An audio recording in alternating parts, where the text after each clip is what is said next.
sih buat cerita-cerita sharing-sharing ke ibu-ibu hamil untuk tentang anemia. Ini saya juga udah bawa PowerPoint-nya, medianya biar semoga lebih jelas gitu ya. Kalau Mbak Dinda mungkin bisa perkenalan dulu biar kita makin akrab. Nama saya Dinda, umur saya 23 dan usia kandungan saya ini baru menginjak 4 bulan ini. Ya. Masih muda ya? Saya juga nggak ya, masih muda. Kalau gitu kita mulai aja ya Mbak. Saya juga sebenarnya masih belajar sih, cuman makasih Mbak Dinda udah menyempatkan waktunya ya. Mbak Dinda udah pernah dengar tentang anemia gitu belum sih Mbak? Sudah. Anemia ya seperti yang kita tahu ya adalah rendah ya. Tapi udah pernah kayak mungkin baca artikel yang atau enggak dikasih tahu langsung sama dokter bidan tentang anemia sendiri itu? Enggak sih kalau saya belum. Saya tahu dikit, saya sharing sedikit aja ya. Nah, apa sih anemia? Jadi anemia tuh suatu kejadian ketika jumlah sel darah kita itu nggak mencukupi kebutuhan tubuh kita. Atau mungkin kita kalau biasa periksa darah keluarnya kan HB itu yang Mbak tahu kan ya, HB-nya itu kurang, jadi pengangkut oksigen dalam darah kita tuh kurang dari yang sebenarnya tubuh kita tuh butuhkan. Nah, penyebabnya kenapa sih ya kita tuh kok bisa anemia gitu? Pertama tuh karena kurangnya asupan makan sumber Fe atau zat besi. Jadi kalau misalnya kita hamil, misalnya Mbak hamil, itu tuh kebutuhan Fe kita tuh meningkat kan. Sedangkan kenapa bisa kejadian anemia itu karena Fe-nya itu kurang. Jadi di saat tubuh normal itu, di saat tubuh kita butuh lebih, kita malah kekurangan. Nah itu bisa menyebabkan anemia. Nah variasi ini disebabkan oleh perubahan fisiologis tubuh pada ibu hamil, sehingga meningkatkan kebutuhan Fe bagi tubuh. Kalau misalnya kita hamil, kan fisiologis kita tuh kan butuh lebih banyak ya, karena kan kita membesarkan janin. Nah ini tuh, kebutuhan Fe kita tuh nggak mencukupi kebutuhan yang sebenarnya harusnya lebih banyak kan. Kebutuhan Fe kita tuh meningkat selama hamil untuk memenuhi kebutuhan Fe akibat peningkatan fisiologisnya. Kayak misalnya kalau ibu hamil itu peningkatan volume darahnya meningkat. Jadi buat menyediakan Fe bagi janin dan plasenta dan untuk menggantikan darah saat persalinan. Jadi pas kita hamil, kebutuhan peningkatan volume darah itu meningkat. Soalnya butuh buat apa? Butuh buat janin kita, butuh buat plasenta. Jadi plasenta kan ngasih makan ke janin, kita butuh banyak. Terus untuk menggantikan darah saat persalinan, pas nanti Mbak melahirkan, Mbak bakal makin darah kan. Mau kita normal, mau sesar, kita bakal kehilangan banyak darah. Makanya harus disiapin dong, harus ditabung. Jangan sampai pas melahirkan darahnya keluar banyak, nanti ibunya kurang darah, bisa menyebabkan nauzubillah kematian. Nah, apa sih dampaknya? Tadi kan udah disebut dikit lah, spoiler kan. Mbak pernah dengar gak sih dampak anemia mungkin apa gitu? Belum. Saya cek. Kalau aku kecepatan atau gimana? Kalau setahu aku ya Mbak, dampak anemia tuh berdampak buruk pada peningkatan angka kematian ibu dan bayi, serta bisa juga menyebabkan penurunan produktivitas kerja dan kemampuan belajar. Jadi selain kalau misalnya nih anemia terjadi bukan pada ibu hamil, misalnya pada saya anemia, itu tuh bisa produktivitas kerja saya menurun, terus kemampuan belajar. Mungkin kita kira kita lemot doang gitu kan. Ternyata kita tuh lemot gara-gara anemia. Wah, gara-gara gue anemia gitu kan. Terus pendarahan sebelum dan pada saat melahirkan, keguguran. Nauzubillah min zalik ya Mbak. Misalnya di suatu saat di bulan keberapa gitu kan suka tuh misalnya pendarahan padahal belum waktunya, itu kan berarti darahnya keluar.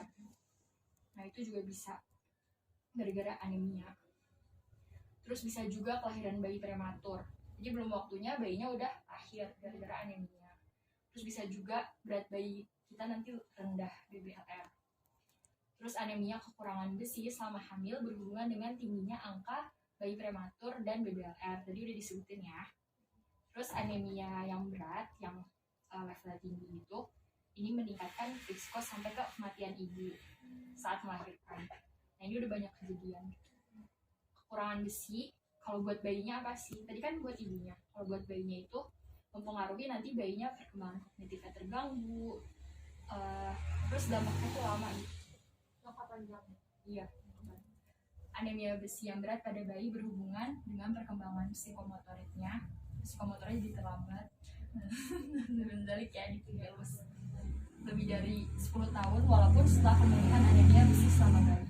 Jadi gara-gara ibunya anemia, bayinya tuh kalau misalnya parah banget, bayinya bisa kena, walaupun nanti kita mungkin bisa berusaha terbaik gitu, gimana sih bayinya nggak anemia, tapi itu bisa sampai kena ke bayinya 10 tahun terlambatnya.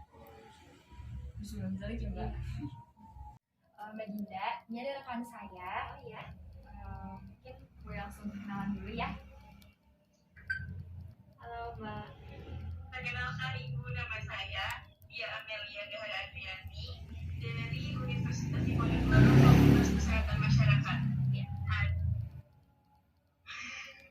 Di sini saya mau melanjutkan edukasi terkait anemia pada ibu hamil yang tadi sudah dijelasin oleh Eugenia. Selanjutnya tentang bagaimana cara mencegah anemia pada ibu hamil. Ada 3 cara. Yang pertama itu konsumsi vitamin prenatal. Nah, biasanya vitamin prenatal ini mengandung zat besi dan asam folat yang baik bagi darah.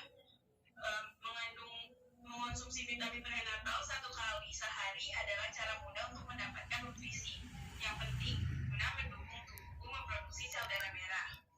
Lalu biasanya vitamin ini juga akan diberikan setiap ibu kontrol kehamilan di dokter ataupun bidan. Oleh karena itu, pastikan untuk tidak melewatkan jadwal pemeriksaan kandungannya.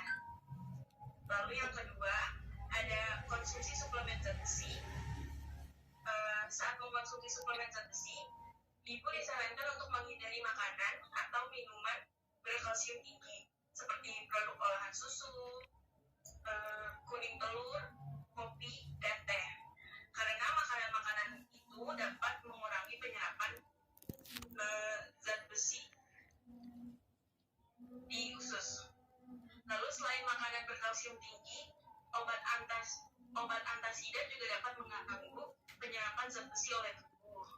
Jadi jika mengonsumsi obat ini, pastikan ibu mengonsumsi zat besi 2 jam sebelumnya atau 4 jam setelahnya. Lalu selanjutnya yang ketiga, yaitu nutrisi yang tepat. Kebutuhan zat besi, asam folat, dan vitamin B12 selama kehamilan sebenarnya bisa dicukupi dengan mengkonsumsi makanan yang tepat. Berikut ini adalah beberapa makanan yang bisa ibu konsumsi untuk mencegah anemia saat hamil, yaitu ada ikan, unggas seperti ayam atau bebek, daging merah tanpa lemak, kacang-kacangan dan biji-bijian, hijau seperti bayam, brokoli, dan kubis, buah-buahan, misalnya pisang dan melon. Lalu selain mengkonsumsi makanan-makanan di atas, ibu juga disarankan untuk mengkonsumsi makanan yang tinggi vitamin C, seperti tomat, stroberi, kiwi, atau jeruk. Vitamin C dibutuhkan tubuh untuk menyerap zat besi dengan lebih baik. Lalu perlu diingatkan, jangan mengkonsumsi suplemen zat besi tanpa resep dan dosis yang tepat dari dokter. Terlalu banyak mengkonsumsi suplemen zat besi juga bisa menyebabkan beragam efek samping, seperti mual, muntah, konstipasi, atau diare. Lalu juga harus dipastikan jumlah asupan zat besi, asam folat, dan vitamin B12 ibu tercukupi dengan baik.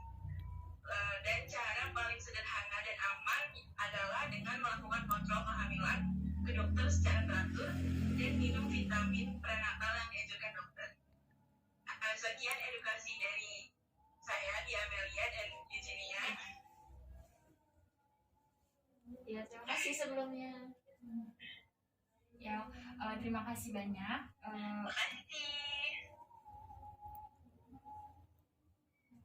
Terima kasih banyak untuk Mbak Dinda atas waktunya dan perhatiannya. Maaf kalau pasti saya dan kan saya banyak banget kekurangannya dan dengan media yang seadanya banget ini ilmu saya juga banget kan ya. Cuman insya Allah yang disampaikan ini sumbernya valid dari penelitian dan sebagainya, jadi bisa banget dijadikan acuan dan pedoman mungkin buat nextnya. Dan jangan lupa konsultasi terus ke dokter, apa-apa harus tanyain dulu ke dokter. Begitu. Selamat Hari Raya Idul Fitri. Iya. Bentar lagi kan. Ya, maaf lahir batin. Ya, maaf lahir batin Mbak Dinda. Semoga kedepannya ilmunya bisa bermanfaat dan bisa bermanfaat buat Mbak Dinda dan calon Mbak Dinda. Begitu.